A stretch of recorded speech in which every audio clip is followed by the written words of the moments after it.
Maggie, how are you? I'm so good. Thanks for having me. Thank you so much for making time. How's sitting in LA traffic? How was that? It was crazy. Yeah. I feel like I can't get away from traffic between LA and Kathmandu. Yeah, that's true. That's true. Kathmandu is catching up. I understand that. It's the only thing that those two cities have in common. That is true. That is true. So, Maggie, I think your story is fascinating. I think I was telling you earlier that I came across your organization first through basically like a college soccer game. I was just watching. I was in New York at the time, like working, and then I had this TV in the background. And this player from University of Notre Dame, she was a volunteer, I guess, right? And then that's where I learned about it. So again, kind of tracing everything back, you were just like a 19-year-old kid at this point, right? You were just like traveling the world. Can you take us to, what led you to go to Nepal? Can you take us through that journey real quick? Yeah. So the first thing to know is that I'm from the suburbs of New Jersey. Grew up in a cul-de-sac. Everybody in my community goes to college. It wasn't even out of the question that I wouldn't.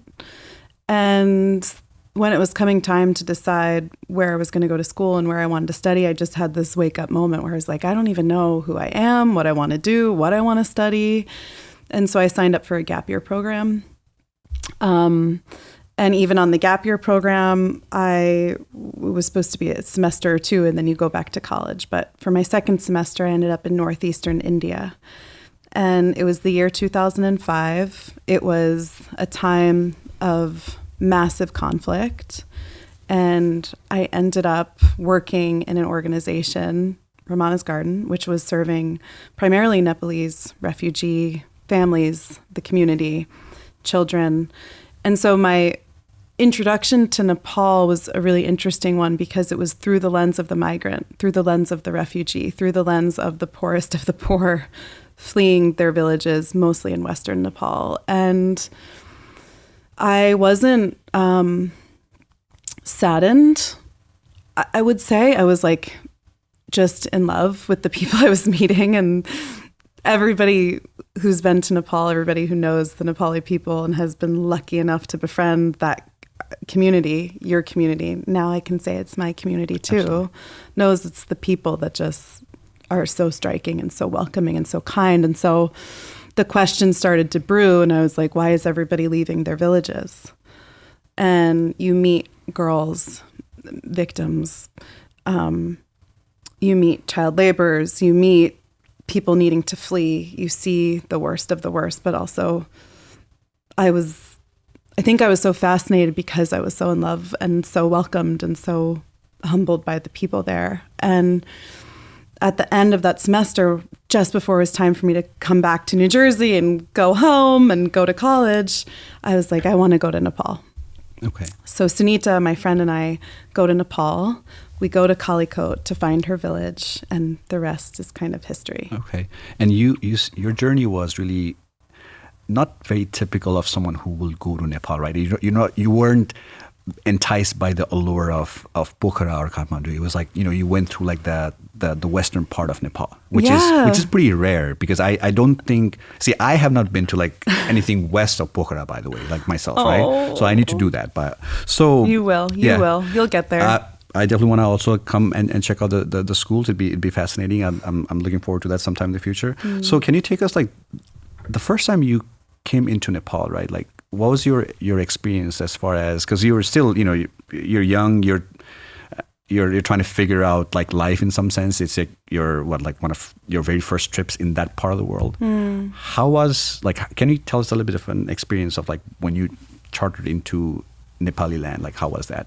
Yeah, so I came up through India, through the very rural part of India, crossed over the border on an ox cart, and was just immediately just awestruck, and it felt different. I mean, because I had taken in the experience on the India side, right? And we got on this rickety old bus.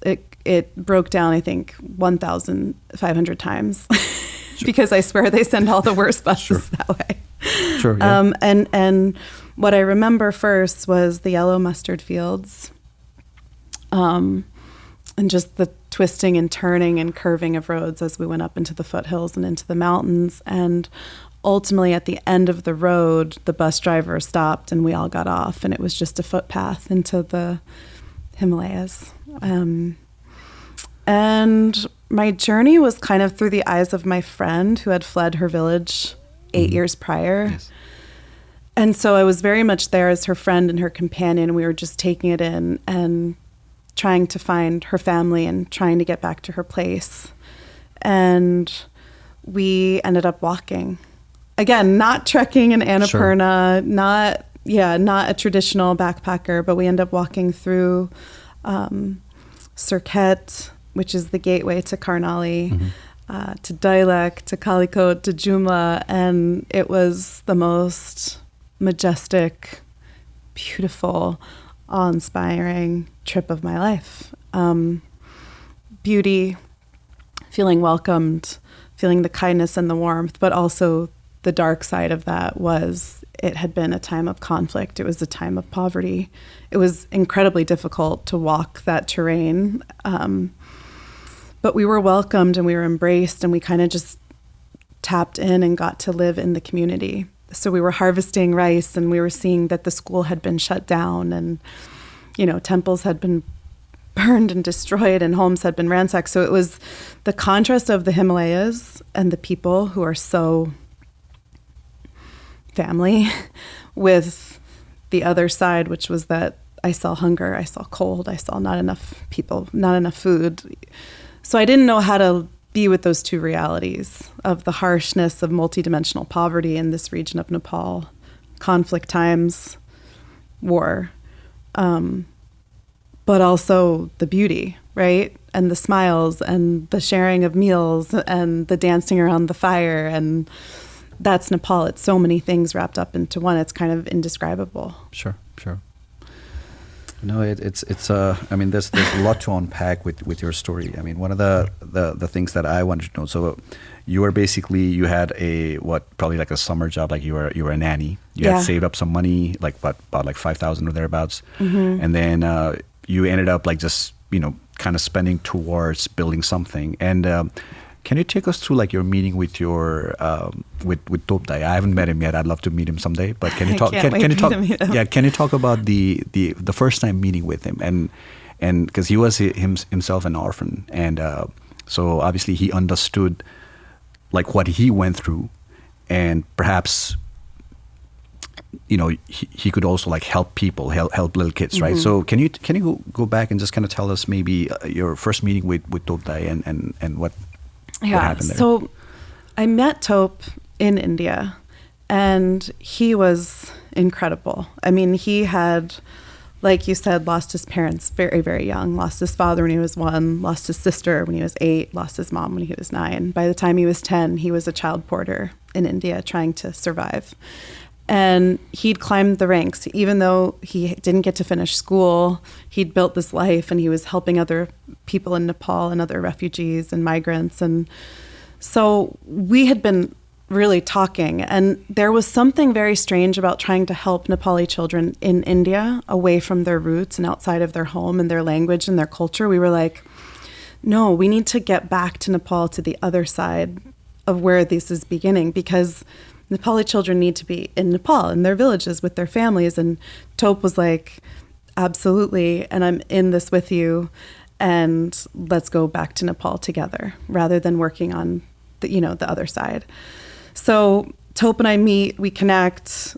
He has lived that life. He has walked that path, and it just became very clear that what children need more than anything is, one, their most basic human rights met, clean water, medical care, the ability to live and thrive and grow.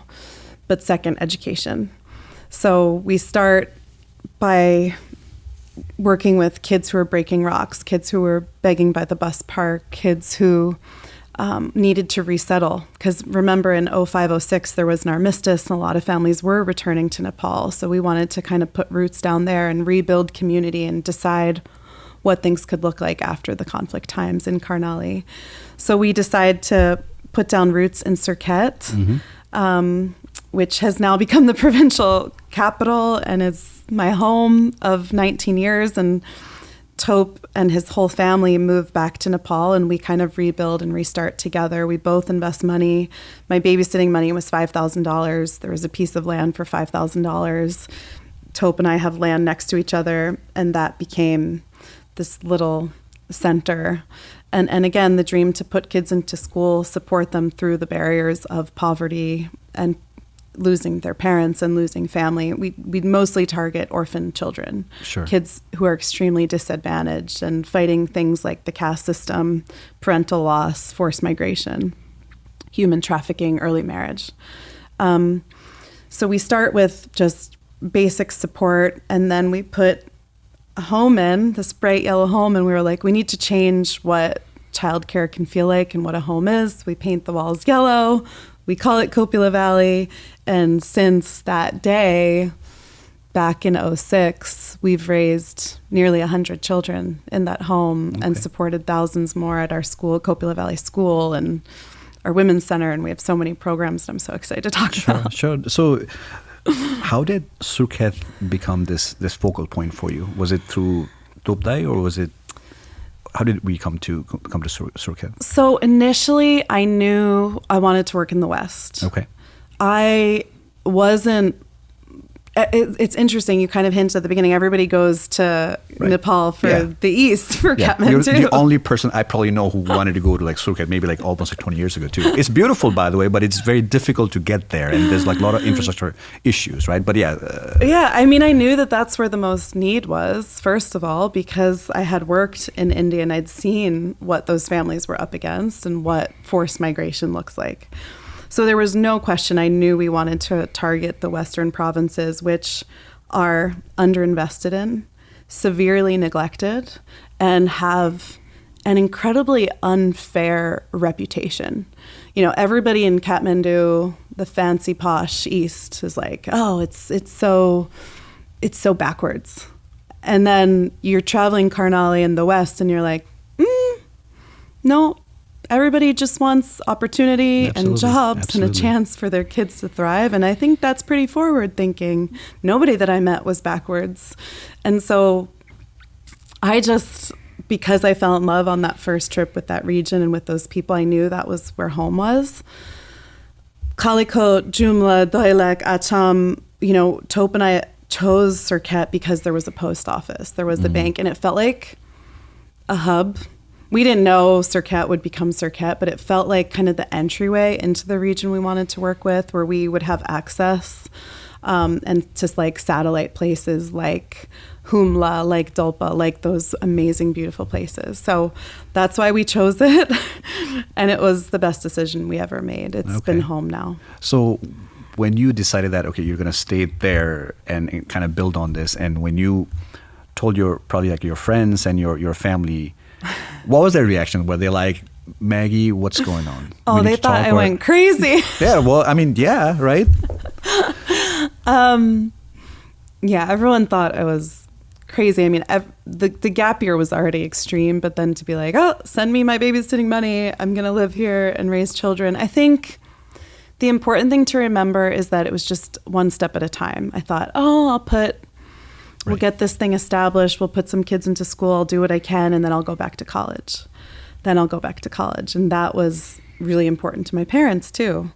Go back to college. So That was the beginning of the narrative. I think I didn't take into account how much I would fall in love with our children and become a mother, and just how entrenched I would become in the community.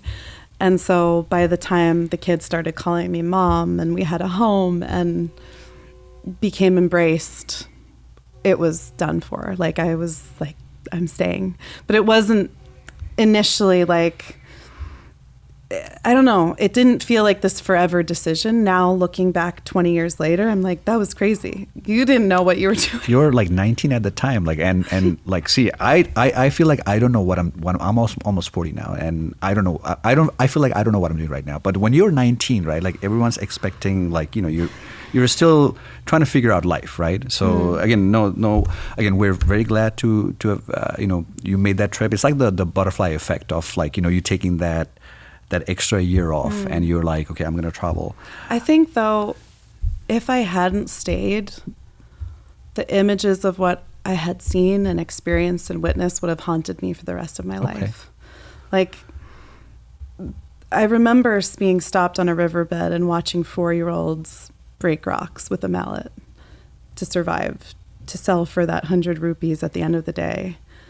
And I don't think that those images of children fighting for survival, having to work on the side of the road, would have left me. And I think it would have always been this like, oh, I turned my back and I did nothing. And I went back to college. And I think we all have those moments in life where you stop and you get quiet and you see something or you feel something, or, you know, for me, it was this little girl who was breaking rocks just stopped and smiled and said, "Namaste, Didi."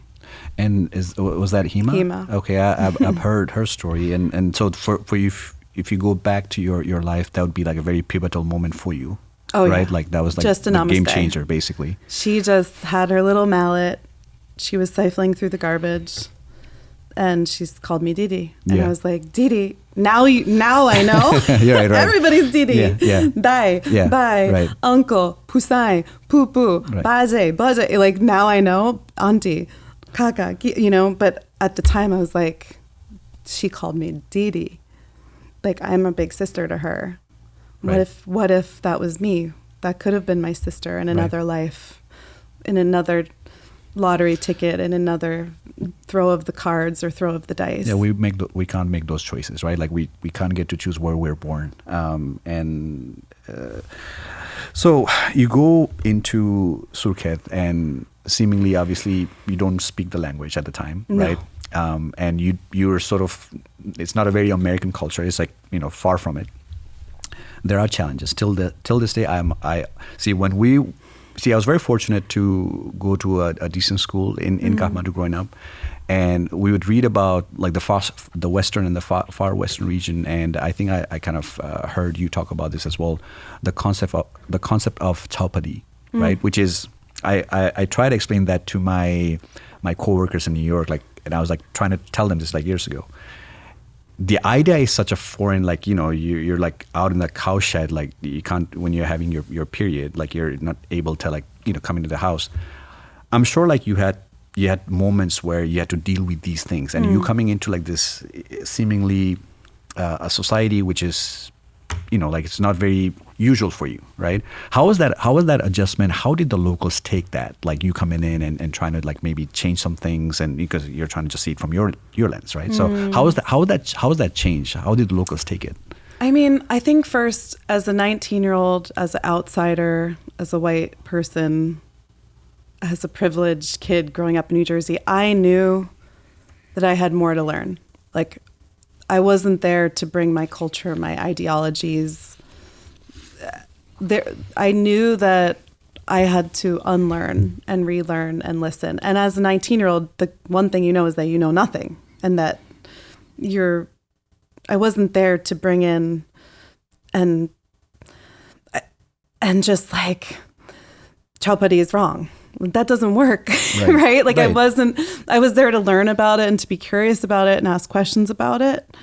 But I think I knew that in the early years, especially, I just had to be a humble learner and a listener. And in that spirit, I was very much welcomed in as a daughter and a sister and an outsider, which we're so fortunate in Nepali culture that as outsiders, we're welcomed and honored. But as time went on and we started working with the most victimized, most marginalized population, there were times when there would be pushback. And I think I had to learn, like, what are the issues and the social justice things that I want to fight and that I want to bring awareness to, and what are the things that I need to just step back and take time and build connections. And young, after falling on my face so many times and making so many mistakes, I was like, you know what? This isn't my fight, Maggie Doyne's fight. This is a community's fight. And my role is to step back and center the voices around me of the women, of the mothers, of the people from that community. And when you get to know the people, they also want change. They're also forward thinking. Sure. And it doesn't happen overnight by pointing in somebody's face and saying, this is wrong. Gender-based violence is wrong. Chowpudi is wrong. Girls not having equal opportunities. That doesn't solve problems. Actually, just being a humble listener and having conversation and bring people around a table and eating dal bhat is what pushes the needle forward. And in 20 years working in the West, the needle has moved so far. Good. And in the beginning, when I wanted change immediately, I wanted everything to be different. And why are girls sleeping in menstrual shed? My anger doesn't change that situation. My deep listening and my deep love and my community that has so kindly embraced me has brought change. But it took decades. Right. But and also it's the concept of like, asking fish what is water. That's the lifestyle and if you and I were born in that environment, we'd probably be the same. Like we just don't know. But I think you hit the nail right on the head. It takes time, like for these things to kind of progress into like into better situations. Yeah, right? But and everybody wants a quick fix and a quick solution. Let's change Chowpudi tomorrow, and it has affected me and our girls greatly. Yes. I mean, I also have slept in a Chowpudi shed, and I have also witnessed death and the unfairness of the situation in order to understand it. And through that, we move forward. So let's see where we get in the next generation. Absolutely. Who are really, there are, some Nepali women, so many humanitarians, so many advocates, so many feminists, so many men that are working towards this issue. Yeah. So it takes time, but I'm glad that since you've been there almost 20 years and you're saying that things are moving in the right direction. I promise you they are. That's amazing news. That's what we want to hear, right? But definitely as a young person, it was like, what? Exactly. What is this? All of this? There were so many things that we can't even talk about it in this podcast. Sure. It's so layered and so complicated. Yes. But also so is American culture. There are so many things that if we had to explain American culture to our Himalayan brothers and sisters, they'd be like, what? Yep. No. So it's interesting. Sure. So you started basically, it was like this almost like a snowball effect, right? You started with, was it Hima that you started with? And then, you'd realize that, okay, you know what, you're making a difference in someone's life. And then you thought that you could kind of multiply that and replicate it again and again. So as of now, I know, like I'm trying to get like my timeline correct. So you started with the children's home first, right? And then you realize that education is pivotal for anyone's life. And then you realize like the standards of education, you had to change that. Can you take us to a little bit of, like what kind of made you go into that direction as far as like, opening a school and teaching kids like, in the fashion that you did? Yeah. So as a mom, right, we were putting kids into school and I was also mothering children.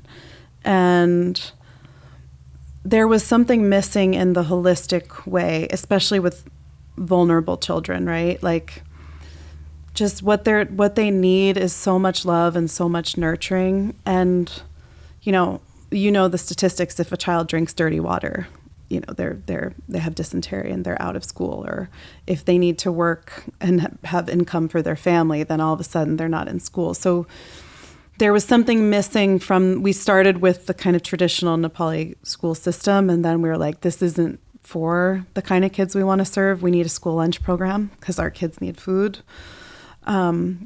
We need to remove violence from the classroom. You can't take a kid who's experienced violence and loss and suffering, put them in a classroom where they're going to get hit with a stick or slapped across the face. That was like a big no-no. I wanted something with more play, more creativity, more connection to nature, more Nepali, actually, because a lot of the standard Nepali school systems come from the West. Sure. Right? Like, I think Nepali culture is loving and kind and nature-based. So we created Copa Valley School for the kind of students who we served. And we needed more hours when they needed aftercare support. We started the first soccer team. Okay. We had a library. It was just this like place of love and nurturing and less fear and rigorous academics, and where kids could come for free and be accepted as they are. And to this day, it's my favorite place on earth.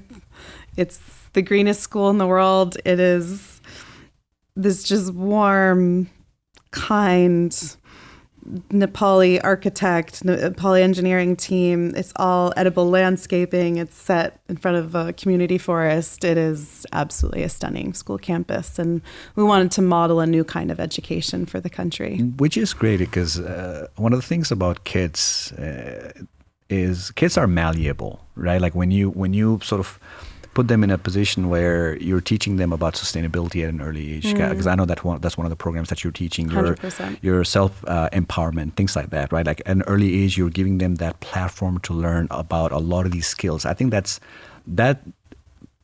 is extremely important as you get older. Like now I realize, like, you know, when you're younger, when you pick up these things and if you're in the right environment, it's just massive for the rest of your life, right? So again, kudos to you for, you know, like coming up with those ideas. Oh, that was a team. Yeah. That was definitely a team effort. I mean, okay.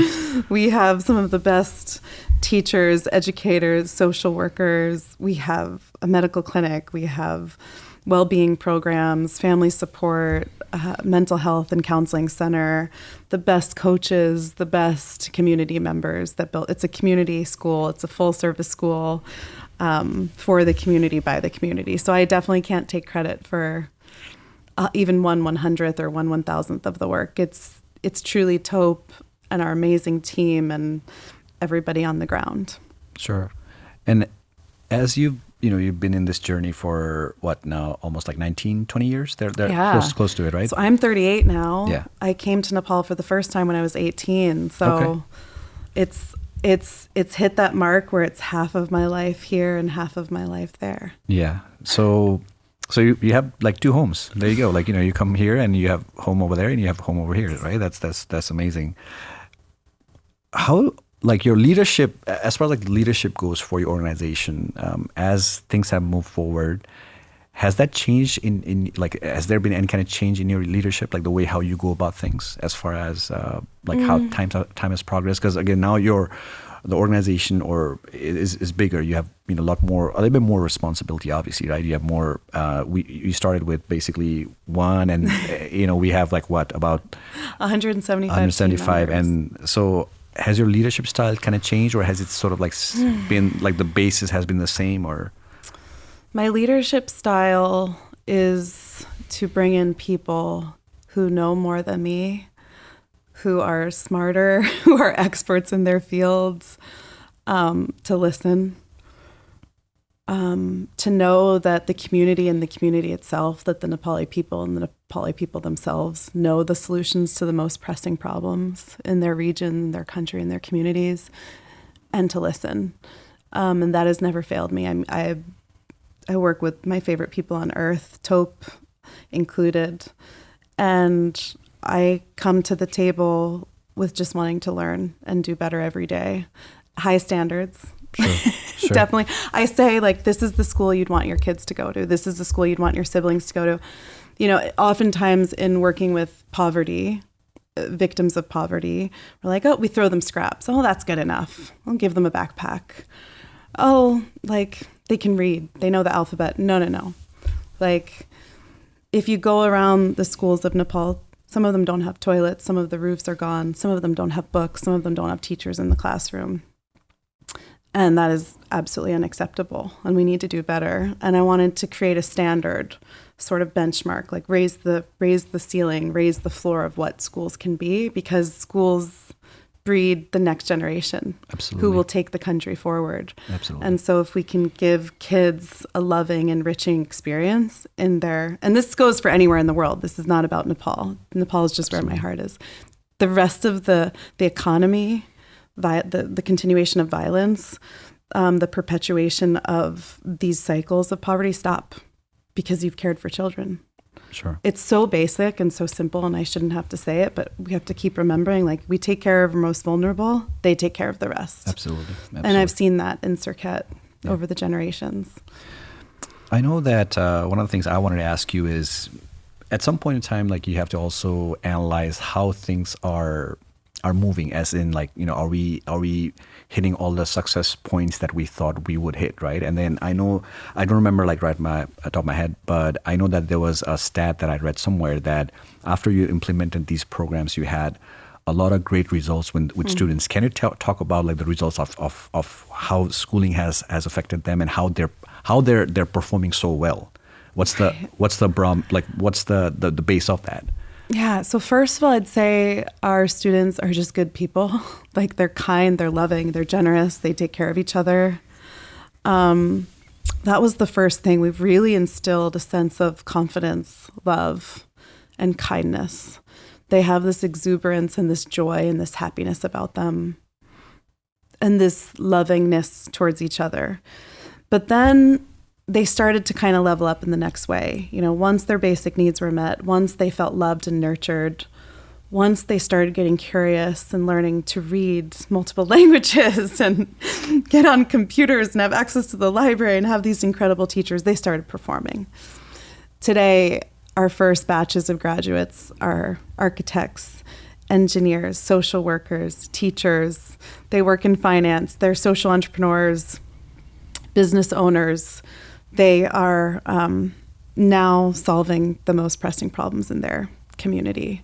And I'm so proud. I'm so proud of them, and so proud of who they are. And they're in Nepal mostly, and they're doing incredible things. Okay. And it's just the beginning. So yeah, the results have been incredible. The results of our Women's Center, of our food and farming programs, of our work, because it is pretty simple. Like, you take care of kids and they go do the rest. Make sure they're fed, safe, protected, nurtured. Fill them with the right things, and you watch them bloom. That's actually why we call Kopila. Kopila, yeah. No, that actually makes sense. Like, I was one of my questions. Like, okay, that you just kind of answered the question that I was going to ask you. So, basically, the flower that blooms, right? Like, that's what we're looking at. So, I know we talk about like great positive things. When I say positive things, like, obviously, like, great things to hear that kids are doing well. But this journey, see, first of all, I've lived here for 20 years, and it's almost like we switched ways. Basically, you kind of went that way, I kind of came this way. And one of the things that, and also, like, you've seen this much better, is, see, I never really went towards like the western part of Nepal, so I have an idea, but I have not seen it firsthand, right? I've seen like poverty in Kathmandu, but maybe like there's some parallels to that.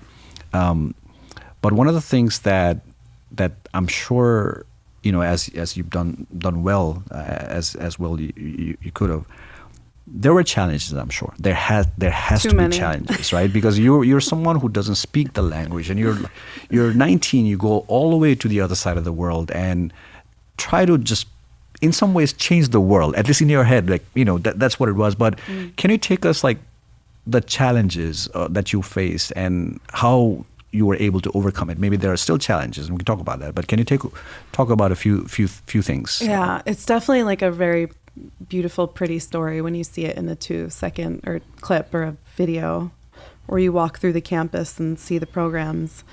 But it was incredibly, incredibly challenging. I mean, I hinted at before, I fallen and failed and lost and lost and lost so many times. And it's important to talk about that. It's been such a wild ride. I mean, we've lost children to early marriage, to trafficking, to severe accidents, to chowpatty. I mean, you come to love the people so much and the children we serve, so that's been impossible emotionally. There have been times where we like pushed too far and, we're taking down someone and didn't go well, or times where it was just like, I don't know how we're going to get through to next month. It's really, really, it was so challenging and so difficult and so hard. And I was a stranger in a lot of ways to a community. Yeah, it's my home, but I'm still, I think till the end of time, I'll probably be seen as an outsider.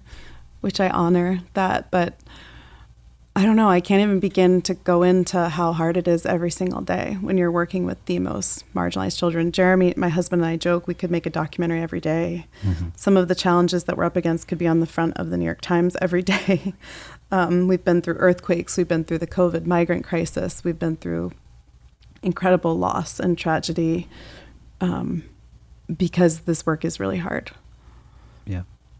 And as you get older, you get to realize perhaps that life's not always, you're not always going to have like a good time, right? Like you're gonna have to face like tough times. No, most days are hard. Sure. And I've been doing this for 20 years, and most days are incredibly challenging and bring me to my knees. And there are moments, many moments, where I get into fetal position and I'm like, I don't know how I'm going to get out of bed today. This is just too much. I can't take on this pain. I can't see children, women, our community continue to suffer and suffer and suffer. And the struggle is so real for these people. And to me, they're more than people, they're family, and it's my home. And yeah, doing this work is incredibly, incredibly challenging. Present day compared to what it used to be, what are like some of the challenges you feel that you have right now, and perhaps you see in the next couple of years that you may have to face, if there are challenges, that is? Yeah, I would say like the driver of orphanhood, which is to me the greatest tragedy in the world. A child losing their parents, especially losing their parents unnecessarily, is the greatest tragedy. Because you can never recover from parental loss. And having done this work many years, in the beginning it was the conflict, and then there's HIV, AIDS, and a TB epidemic. There's massive issues with suicide and a mental health crisis among us in the world and in our region. So it's really, we work earthquakes, natural disasters, landslides. So you're working with soul survivors. And I think it's hard when you feel like you're downstream, right? Like you're drinking out of a fire hose. You're like, well, I wish we could get ahead and like stop a child from becoming an orphan in the first place. Because when you're receiving after the tragedy, or like trying to come in after a crisis or a tragedy, the damage is so there. Like I can never bring my kids' parents back. Yeah. And I would do anything in the world to be able to do that. And so I think it's the unnecessary, how unnecessarily children are suffering that really gets under our skin and that is so painful. But over the years, there have been massive wins. Like if you look at enrollment of girls into primary school, it didn't like curve, it skyrocketed. So for the first generation, we're going to have girls who can read and write and have been to primary school and middle school, and our retention rates have increased nationally. And I think in the beginning, migration was hard, but migration is even harder now. Like we have doctors and the most educated elite leaving to go abroad. We also have the poorest of the poor needing to go abroad to survive. And so we're calling the orphans of today in Nepal migrant orphans. Mm. So you have kids who lose parents to death and disease and accidents and natural disaster, but you also have forced migration. Sure. People who need to survive. So we have villages that the fields have gone fallow, they're empty of men and women, and it's just children and grandparents left. So those are the hard things that I think we'll continue to be up against. But again, the light side of that is resources coming in, addressing poverty issues, and ideally working on things like education and infrastructure, which have improved over these last 2 decades tremendously. Mm. And the conflict is over. Like we are in a time of rebuilding and democracy, and that's all been a very positive experience that I've seen in terms of decentralizing and having a local mayor. Yes. Like ours is amazing, and local representation and democracy at work. Yeah, I notice like every single time you think of like Surkhet, like brings that big smile in your face. So that's I know one of the things, at least like from personally, when I think about like the nonprofits that are being ran like around the world, like let's say generally. I think accountability is what really people think about, I guess, like because okay, you can donate like certain amount of money, but like, okay, is it really used in a proper fashion as it should be, right? So as of now, BlinkNow Foundation. So how do you manage the funding for the entire school? Like how are we managing that right now? Oh my goodness. So you're audited by like 8 government agencies multiple times a year, multiple times a month. We have an incredible finance team. We have 2 boards, one U.S. board who I love and are incredible and I'm honored to serve on. We also have a Nepal locally based board. So those all provide oversight and checks and balances and transparency. And then just building relationships with the people who support you and showing your work and showing your metrics and showing the kids' faces and the meals and the first pair of soccer shoes that they get and their big match win. We really try to show our kids thriving and our results, the KPIs, and just build trust. Like when you donate for a classroom, we build a classroom. Okay. When you donate for a kid to go to school, we send you to school. Okay. So oversight, transparency, honesty, and the right kind of investments at the right time. We're so fortunate. Our donors we've over 4,000 Nepali donors. Average donation is $37, $38. And that's a lot of rupees, and we make every rupee go as far as we can. Absolutely. And so and we're going to put this up also on our podcast, like the links. So we can go to the website and there should be a tab on there. So if people want to contribute, they can absolutely do that on there, right? Sure. Yeah. So to follow our work, you can check out blinknow.org. Yeah. And check out what we do. And if you feel inspired, you can become a monthly donor. You can make a contribution. You can honor someone in your life. Yeah. Create your own fundraiser. It really makes a difference. So 25 rupees. That's a school lunch. Yeah, yeah. So it's huge. So people listening to this, please donate. We'll put up the links, and again, I'll buy you an ice cream next time I'll see you if you do that. So so we'll go there. Okay. So going back to, let's say you think of like 2005 or when you went to Nepal, right? What would you tell that Maggie, like if you were to like see her today?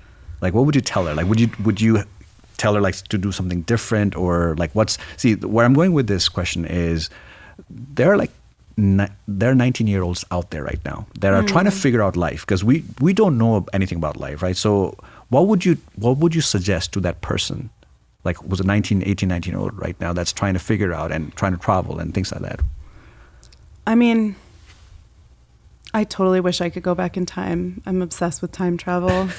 There are things I would change. There are things I would nudge. There are things I would tell her. For sure. Like, it's going to be a wild ride. There are going to be times when you don't think you're going to make it, and you will. And you're still standing today. Yeah, I would stress a little less about certain things. I would stress more about other things. At the end of the day, I accept where we stand. I'm so proud of our work and proud of our team. And I think the impossibly difficult, hard things that you go through carve you into the woman, the person, the community, the organization that you are. And every single stumbling block and fall, we've only grown. We grow. We learn, we grow, we evolve. And so I would just tell her, hang on, continue to be a student and a learner and a listener. Keep working your butt off every single day, and you're going to be okay. And that talks about, I mean, see, I still think about this, and I almost like get goosebumps about your story, because you can be motivated for like, okay, like about a cause for maybe like a month and 2 months and 3 months and 4 months, right? And maybe 6 months, but you've almost done this for like 20 years. So obviously you talked about the challenges and things like that. So did you ever think like when you started this, right? Like you would go this grand, like big organization, I'm going to have about almost 200, kids at my home, and I'm going to take care of them. It wasn't part of the plan, right? It wasn't part of the plan. No, actually, I think that's the beauty of it. We started with one seed, one small step, one child, one child, one child. Oh, we're putting kids into school, but some of them really do need an alternative care home. So let's create our own. Oh, we don't really like orphanages and children's homes. They're dark and dismal and not family-based. Let's like reimagine what a home can be, what a family can be. Oh, wait, the schools feel more like jails. Let's like create a school that's beautiful and colorful and filled with nature and filled with creativity and art and magic and love. And that became the school. And wait, oh, we need a health center because if kids get sick, they don't have their health needs met, they're not going to thrive in school. So it was really building this ladder and this kind of interconnected web. Oh, wait, kids don't need to become orphans. We can empower mothers and empower the community and create successful businesses and invest in the right places and stop poverty in its tracks. Oh, sustainability. Let's focus on food and let's focus on farming. Let's focus on job creation. So it was very holistic, very step by step. And the fact that we started with zero, nothing, meant that we had to make every single dollar, every single rupee go as far as it could and make sure it was a seed that we were planting that would grow and bloom. So that's how we did it. And we learned as we went. We didn't go in with a master plan, with a master budget. We went in with a heart, hands, and real people who believed in us and grew it from nothing. No Sure. mega budget, no big INGO, no massive grant. It was like me and Tope and our babysitting money and his child labor work from when he was 10 years old. We put everything in. And with heart and with motivation and with continuing to get up every day, we've built this thing that is so beautiful, that is being modeled and open sourced around the world, that people want to come and learn from. And we never got in this to build a global organization. We drew a little circle around a little riverbed in a little region in the mountains and watched it bloom, just with love and with wanting to learn and change the development sector, make it more community-based, more community-driven, and it worked. Yeah. And I think it'll be there way after our lifetime. Sure. That's what I'm proud of. And you grew up here. You obviously went to schools here, and you see how schools are operated in Nepal, and obviously the disparity between the two.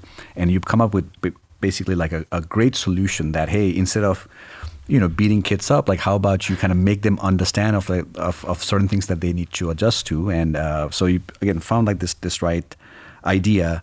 So has there been any in some good ways like copying of the model that you have had? Like has there been any that you're aware of that's what we're implementing in Nepal right now? Oh my goodness, Yes. yeah. So every year we host this thing called the BlinkNow Summit, and we bring nonprofits, NGOs, leaders working in the for-purpose space to come and learn and share ideas.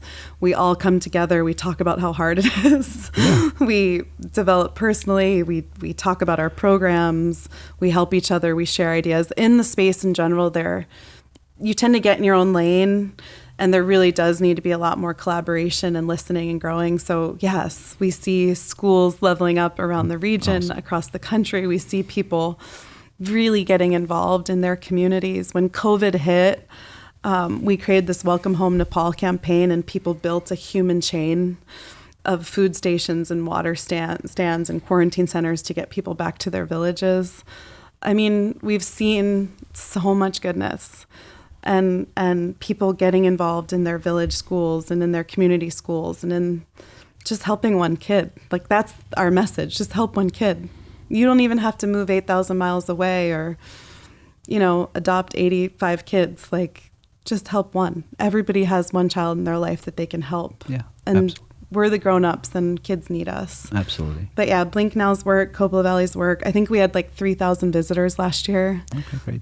All over the sector. So it's been really fun. Okay. I know. See, I'm very interested in the sustainability side of things because that's my profession also. Like I get involved with that here. Oh, so what yeah. are we doing over at Kopila Valley, and what are the kids learning? What are they learning right now? So because Nepal evolved as an agrarian society, a lot of it is around food and farming and soil health, permaculture concepts, rainwater harvest, and rainwater capture. We have Verma. We have solar. Obviously, it's such a sunny, amazing place. Nepal is a great place for solar. We do fish farming, aquaponics. what don't we do? Okay, no, that We call ourselves the greenest school on earth. We have yet to have someone challenge us. Please, somebody can challenge us and be like, no, we're the greenest school. And we'll start this big, like, I don't know, dance off or rap off or who's the greenest school in the world. Okay, no, It's really fun. That's a lot of learning, and like I was talking about earlier. I mean, earlier you get exposed to these things, it's so much better. Like kids have, you're able to pick up these things when you're younger. You're able to pick up these things faster, and you understand it. Well, I'll also say because of the earthquake-prone region, we built our school out of rammed earth. Okay, with interesting. Incredibly earthquake resilient and green features. So there's no bricks, very low carbon, very passive temperature. In the winter, it stays warm. In the summer, it sheds heat and stays cool. And then we have CSEB blocks, which are earth eco bricks and blocks that we're working with. So the architecture and engineering itself is also amazing and something that we hope more people get on board with. It just gave me like another reason to visit you now. Obviously, I wanted to visit there for the kids, and obviously want to see how it is. But now, obviously, the sustainability talk just, So what's next for BlinkNow? So obviously you mentioned we have about like 175 kids we have currently, right? Or overall? More, that's the home. I mean, in the school, we're nearing 1,000. About 1,000, right? Including our alums and kids in college. So we want to continue to open source our work. We're really wanting to change the public school sector in our region. So partnering with government schools, helping capacity build them. At the end of the day, the poorest children in the country, the most marginalized, are in the public school system. And we need to keep them in school, make sure that they're getting everything they need, from school lunch to a safe and holistic learning environment, to performance in STEM, in language, so that they have access to the rest of the world and every opportunity that all the other kids have. I'm fascinated with ed tech and its ability to equalize. I see education as the greatest equalizing force. So we're going to continue to expand and grow, especially in the Karnali region where our heart is, but all of Nepal. We need to continue to build our economy, work on the brain drain, and raise children who are going to continue to move and push Nepal forward, while also holding on to the beauty that Nepal is. My vision for Nepal wouldn't be tall skyscrapers and good shopping. People go to Nepal for nature, for the Himalayas, which are melting glaciers. They go to Nepal for the culture. So I'm not dreaming of a Nepal that's Western. I'm dreaming of a Nepal that's ancient and wise, and of all the beautiful values that exist. Like, sustainability isn't a buzzword in Nepal. It's a way of life. Sure. It's the way people live. So I'm not just about like, oh, let's catch up with the West. No, Nepal needs to stay Nepal, but people need opportunity, and we need to address the poverty issues. Sure.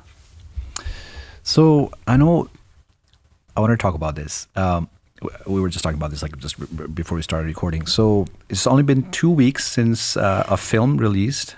It's called Between the Mountain and the Sky. Okay, can you talk a little about that? Like, what exactly is it about?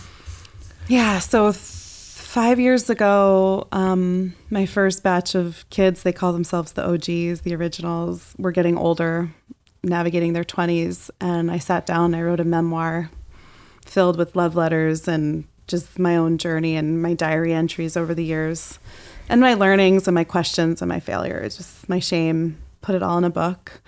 And then I met my husband, who was living in LA at the time. Okay. And he started coming over. We fell in love, and he started coming over with his camera and capturing photos and video of life. And this last couple of weeks, we have launched a film by the same title, Between the Mountain and the Sky. And it is 20 years of footage of Copula building this work. It's about hope. It's about love. It's about loss. It's about family. It's about humanity. It's heartbreaking. It's devastating. It's funny. It's a rom-com. It's a love story on so many levels. And it's coming out in theaters across North America, Okay, that's very which exciting. is very surreal. Very exciting. And in Kathmandu this weekend, it's going to be showing. Yeah, we'll put up the links and everything, Maggie. But again, I think so. I know you had a screen, I believe, in New York first, and then LA, and that's why one of the reasons why you also wanted to come out here. And again, I want to say another round of thank you, because I know it was a very packed schedule and you made this happen. Thank you. Are you kidding? Thank you. Thank you so much. So if you are living in LA right now or like some other region, like how are we going to be able to see these movies? Like where can we go? So it'll be at the Lamley Theater in LA this week. It'll be playing in Kathmandu at the Chaya Center. Okay. It'll be playing... If you go to betweenthemountain.com, you can find where there's a screening near you, where you can stream it, when is your opportunity to see the film, and you can find the book at your local bookstore or anywhere books are available. So betweenthemountain.com, you can learn more. And if you're in LA or Kathmandu, especially this week, you'll have a chance. Yeah, please, LA people, my Kathmandu people, please go watch this movie. Second round of ice cream on me. Okay, find me, I'll buy you an ice cream for that. Okay. My kids are all going to find you, and then you're going to have to buy 500 ice creams. But let's talk about their kids, by the way. So, Maggie, so your daughter is an internet sensation.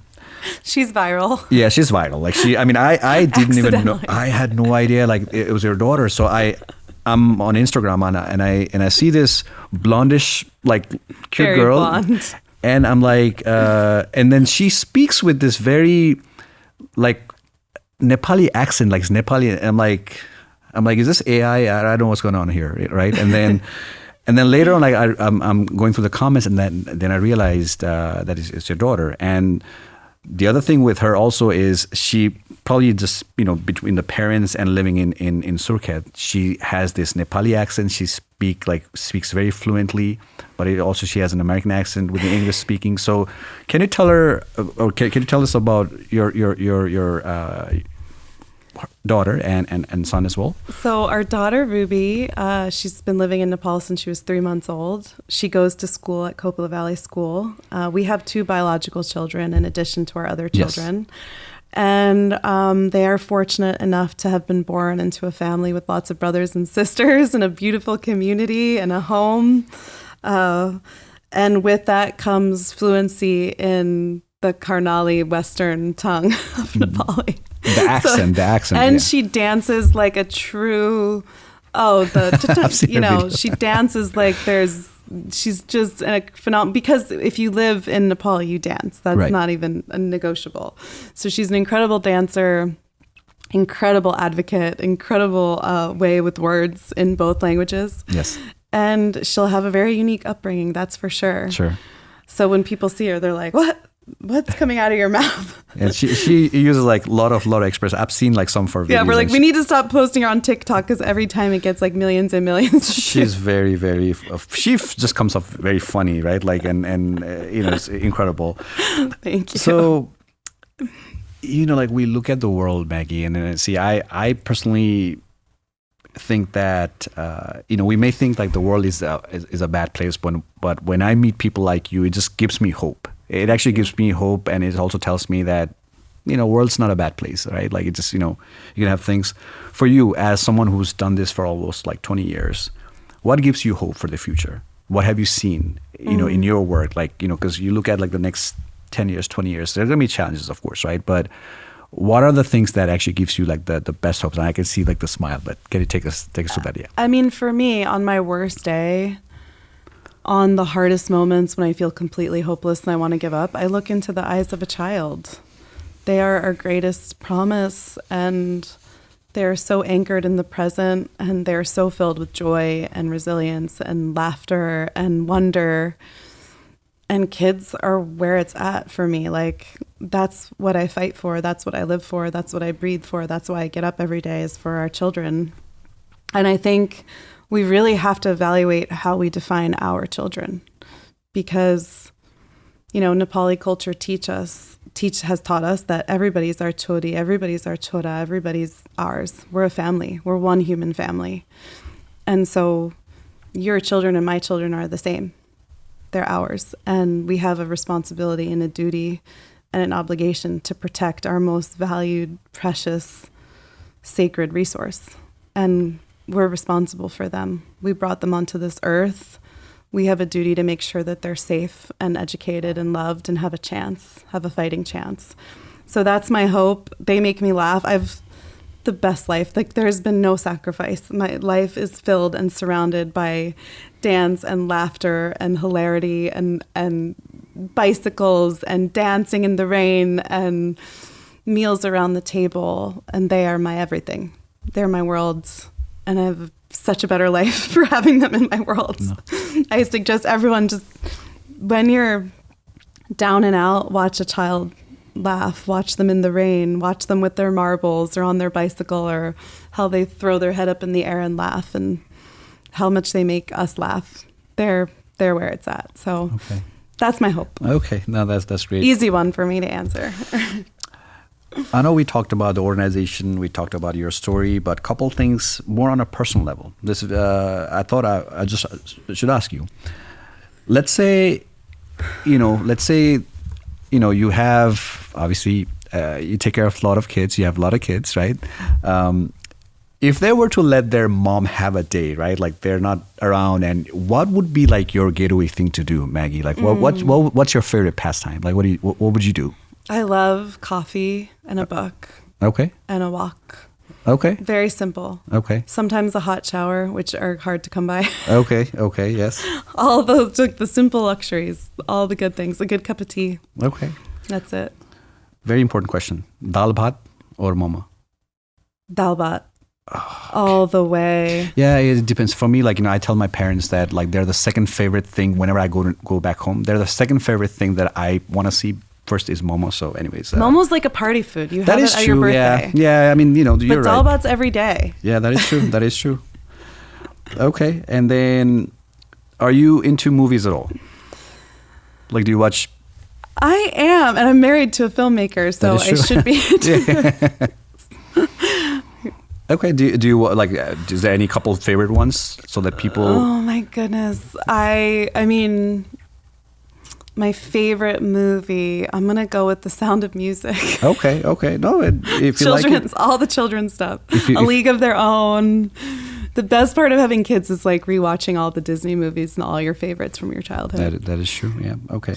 Well, Maggie, again, see, I don't mean to say it as a platitude or any, by any stretch of the imagination. It's not a platitude of any sense, but again, from the bottom of my heart, okay, someone who has come from that country, I understand how difficult of a task that you took upon yourself. And I really want to thank you from the bottom of my heart.